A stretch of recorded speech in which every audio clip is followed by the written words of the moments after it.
What's up, Sales Funnel Radio? All right, like the first successful sales funnel I really ever had, it was not for me, it was for another company, and it was when I was in college. And I was sitting here and I was thinking about why it was so successful compared to previous attempts, and basically, I believe that one of the ways you don't let a failure be a failure is by obviously learning lessons from it, which means, though, you need to give some space after a failure to pull out the lessons. There's a lot of angry psycho drivers here today in Idaho. It's because we got half of California moving here. Breathe, everybody. Anyway, so as I think back on this first sales funnel, on what made it so much better compared to my previous attempts and actually work, I think it's a really simple answer. Obviously, copy's got to be good. Obviously there's got to be, probably a good sales video if you're going to use one. Etc. But what was different with this sales funnel, this very first one that was actually successful for me, was the first time that I ever took and dedicated a significant chunk of time to just surveying, interacting with, and really hearing from this company's existing customers. I spent tons of time asking them for feedback, lots of feedback. And this was so powerful that obviously I used the insights I was gaining as fuel when I actually built the sales funnel. And I surveyed all these people ahead of time. Obviously that helped a lot. It influenced what was going on in there. But I also think what it did, there's a second benefit that happened where, people felt heard. And I was listening to them. I surveyed a ton of people. I was emailing back and forth, talking with a lot of them, understanding what it was that they really wanted from this company versus what they're being provided. And I think that's a key question that anyone can ask. So I remember building this stuff, putting it all together, and just being so stoked that to watch basically this funnel just take off. I bring this up for an interesting point. You got to listen to your people, all right? Listen to your customer base. They survey them. You should survey your customers. Ask them what they're wanting. Ask them what they're needing. And it's really cool if you can have the skill set of making an offer, and the first time it goes out to the marketplace, it's successful. But that's really rare. That's usually not how it happens at all. Usually offer creation is like this co-creative experience, right? You're creating with the marketplace. You're not building an offer in a day and then turning around and saying, it's ready, right? And ready to sell. Most of the time it's not. Most of the time you need that beta, even for info products, right? Even for coaching and consulting. Honestly, my best products ever had tons of surveying and customer interaction asking, is this what you need? Is this what you want? Are you trying to figure this out? And I'm bringing this up for a really interesting point. As I'm in the middle of this 5-day challenge and I'm building this challenge piece out, and it's been fun. I've enjoyed it a lot. I like doing challenges. You can probably hear I'm a little bit disjointed and a little bit tired. I'm on day 5. I teach for about an hour, the general session, and then I usually go for about an hour and a half with the VIPs and just go a lot deeper, after 5 days and all the stuff all the in-betweens and how it runs and all that stuff that, I'm just tired. So, but I'm bringing this up for a key reason. So I know that one of the biggest things that my customer base and following has requested of me is to be able to just spend more either one-on-one time or group, like small group, right? Really intimate group. And so I went through quite a bit of a discovery phase to figure out what model I could actually do that with. And I found one. And it's been super fun. It's actually the model that he's not a business coach for me, but he is a coach he's been working with me for about a year and a half. And his model is super simple. It's one of these classic questions I know people ask, well, Steve, this sounds like a great idea, but does it scale? And if you can't answer that question, sometimes people will be like, well, then I'm not going to go for it. And I get it. There are certain business models that you want to scale. There's also certain business models that are just never going to, right? Like a mastermind will never scale. That's not the point of the mastermind, right? But that doesn't mean we don't do one. Personal brand-based business, it doesn't scale very easily. Doesn't mean we don't do one. There's still really good business models that are out there. We can make a lot of money that are not meant for a future sale. And so what I'm about to say is that it's not this. No, what I'm about to say is, does it scale? No. What's the product? Basically, you're the product. But I gotta tell you, I'm having a ton of fun with it. Like, I have always thought that having a consistent one-on-one, with the same few people weekly or monthly or whatever, I don't know why I've always shied away from that, but it's what I've been providing now. And in this challenge, that's what I'm pitching, is like, hey, check it out. I know you guys need my core thing, Internet Launch Secrets. It is the core. It's the core, right? People who've been writing copy for a long time get a ton out of it. It's not just for noobs. Okay, it is still the core formula I use all over the place. But while you're applying it, although 80% of all business is really the same, same functions at least, of course they get customized. That last 20% is pure customization, basically, right? Because no one's selling the same customer, hardly, right? Not in the same way as you, as the next person. No one's selling the same marketplace. So what I've been doing is I have a Capitalist Pig newsletter, which I'm having so much fun writing. The issue that we just put, that is about to go out, actually, I sent it over to our designer. I actually interviewed Adam Smith. We loaded up Adam Smith's books and works into this AI machine at, give a shout out to clickmind.com. Woo! These guys are awesome. But we loaded up Adam Smith's works and then loaded up several of my podcasts so it could learn me. And then we had it have a conversation. It's the coolest thing. And I'm asking questions that freaking Adam Smith, obviously, the ghost of Adam Smith. But I'm like, hey, man, is socialism the enemy of capitalism? And it was really interesting to hear his answer. No. And I was like, oh, all right, what is? It was really cool to hear that. Anyway, so I have a Capitalist Pig newsletter, which allows me to go deeper in topics that I really don't have a platform to go into in any other place right now. Like, that's the point of the newsletter. It's straight teaching.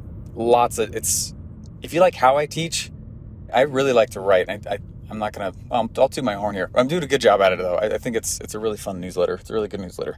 So that's $29 a month, right? The next tier that I created is this Capitalist Pig Club. And I created it. I send out a random piece of capitalism swag in your shirt size every month to you. You get access to almost all my previous courses. There's a monthly Q&A call. Like, people just I love that call. It's such a fun call. Anyway, the next tier up is I created something called Capitalist Pig University. And Capitalist Pig University is weekly classes with me. You can think of them like semesters. And it's like, all right, in this class, however long it goes, right, we're going to go crazy deep into your offer and we're going to spend time on it. And I'm going to give you assignments, and they're small groups. I don't want a lot of people in that kind of a thing. So it just dilutes it. Plus, I don't want someone to feel lost in the sauce or, in a sea of people. And so there's small class groups, but it's an hour with me weekly, and I'm loving it. Like, I always kind of shied away from doing that kind of thing. And that's why I'm saying this, because I started surveying and I started going, and I know the largest thing people wanted from me is one-on-one time or small groups consistently, so that I can get my eyes on their stuff and give them feedback. I'm like, yes, I would launch that, or, ooh, that is way off the mark. Do not spend any more time on this. You got to change a bunch. You're way off the mark. Or they want a mastermind, like those pieces. And so it's been fun for me because I've been doing that. I've been figuring that out. Next thing up is my Titans of Industry Mastermind. If someone wants one-on-one with me consistently, that's the next thing after that. And they're not crazy expensive, and they really actually cater towards, like, they really match what level of business someone would be in to be able to afford those. And again, they're not actually very expensive though. So I'm really excited about it. I'm loving it. And I guess that the point of the episode is survey, right? Survey. Dom, I'm going to give you a shout out. Dominic, awesome guy. We've become friends. He's in Russell's Inner Circle as well. And he did this speech about surveying. I'm a facilitator of the Inner Circle, and super excited to be doing it for another year. Woo! It's gonna be awesome. But he was in my group, and he gave this epic speech on surveys and where he just uses them all over the place, and it just reminded me of how I used to use surveys like crazy. And then I started looking back and thinking back on, like, what is it that I've been hearing from the marketplace through just customer feedback, and it's been this. It's like the formulas that I use rock. I still use them. They're not just for brand new people. I use them for everyone. But the missing piece, has been, Steve, we want to be able to talk to you and chat with, we've gone through your stuff. It's awesome, but, like, can you give us the bless off here? Can we keep getting on calls for a while as you kind of somewhat handhold us out the door? Like, now I have that stuff, and I got to tell you, I know why I've never provided this. I know why, and I don't want to get like crazy deep into this or whatever, but it honestly was because I couldn't handle it. Okay, it was so many of you asked me why I'm so calm now, and it's like, well, Papa Capitalism had to go to some therapy, right? I had to figure some crap out. There was so much pain in my life, and like I couldn't handle it, right? And I'll be vulnerable and I'll share that. I got nothing to hide there, and I'll answer any question anyone ever has about that stuff. But anyway, the point is, it's really twofold. Number one, survey, right? Ask your people what they want. And if there's a ton of resistance to you doing that, there might be something else kind of going on inside of you, right? Second part of that is, if you're not willing to provide what the marketplace is asking, that doesn't mean that that's wrong, but maybe look for models that fits you. Maybe look for models that allows you to, to still, I guess, be able to provide solutions to the market that makes you still, like, hey, I don't want to do what Steve's doing, or I'm getting on a lot of calls now, and I have been so anti-call for such a long time. And I'm not going to lie, I'm kind of found my foot in my mouth, and I'm like, meetings for the sake of meetings. Yeah, I still hold my stance there. That's just like, we don't need to meet to brainstorm all the time. I hate that. I know that some people are different. That's fine, obviously there. But in terms of like one-on-one coaching, consulting, like I get some of my best results for people through those. It was kind of funny and a little bit of a slap in the face to turn back around, start recognizing that and go, oh, oops. So anyway, you guys are awesome. Go survey. I'll tell you that there are survey formulas. There's a lot of survey formulas if you've never heard of them. A great book is Ask by Ryan Levesque. Ryan Levesque, if you ever listen to this episode, just know I'm a gigantic fan and I want to interview one day. But I love that book. I read that in college, and it really helped. It was one of the catalysts for learning this skill set. But there's also a lot of others as well that are amazing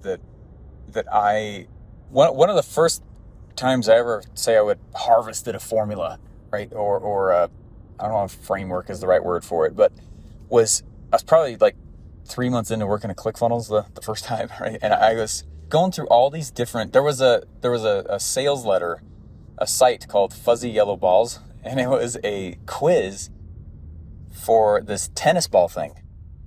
And I went through the quiz and I was like, that was a genius quiz, because at the end of it, it got your email, but then it also invited you into this thing, and it clearly was ascending you to another tier of their product.